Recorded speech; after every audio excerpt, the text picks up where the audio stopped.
CM Revanth Reddy వ్యాఖ్యలకు counter ఇచ్చారు మాజీ మంత్రి హరీష్ రావు. మాట తప్పడం, పార్టీలు మారడం ఆయన సంస్కృతి కావచ్చు, కానీ తనది కాదన్నారు. అందుకు 20 ఏళ్ల ఆయన రాజకీయ చరిత్ర, 25 ఏళ్ల తన రాజకీయ చరిత్రనే నిదర్శనమన్నారు.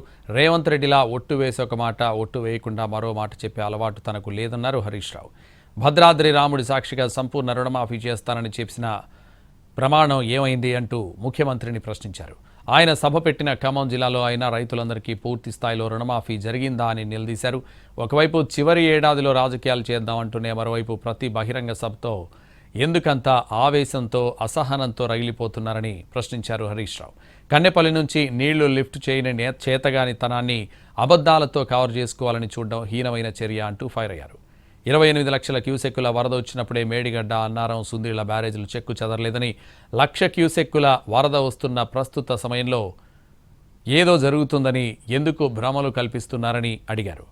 కన్నెపల్లి పంప్ హౌస్ నుంచి నీళ్లను లిఫ్ట్ చేసి అన్నారం, సుందీళ్ల ద్వారా ఎల్లంపల్లికి తరలించాలని చెప్తున్నా ఎందుకు పట్టించుకోవడం లేదని ప్రశ్నించారు. రిటైర్డ్ ఇంజనీర్ల సుదీర్ఘ అనుభవం అంటే లెక్కే లేదా అంటూ క్వశ్చన్ చేశారు. సమైక్య రాష్ట్రం నాటి తెలంగాణ జలాల దోపిడీకి తలుపులు తెరిచిన పరిస్థితి తీసుకురావడం దుర్మార్గమన్నారు హరీష్ రావు. తెలంగాణ జలాలను తన గురువు చంద్రబాబుకు కప్పం కడుతున్నట్లుగా రేవంత్ రెడ్డి వ్యవహరిస్తున్నారనే అనుమానాలు కలుగుతున్నాయన్నారు.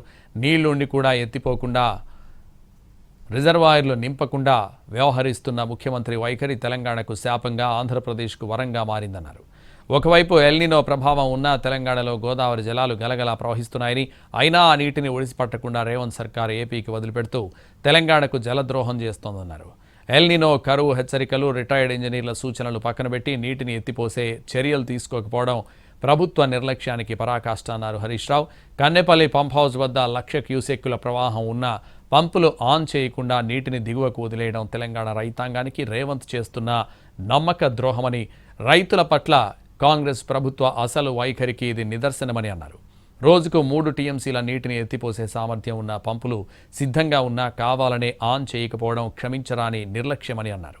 నీళ్లుండి కూడా వాడుకోకపోవడం కంటే పెద్ద వైఫల్యం ఇంకేముంటుందని ప్రశ్నించారు.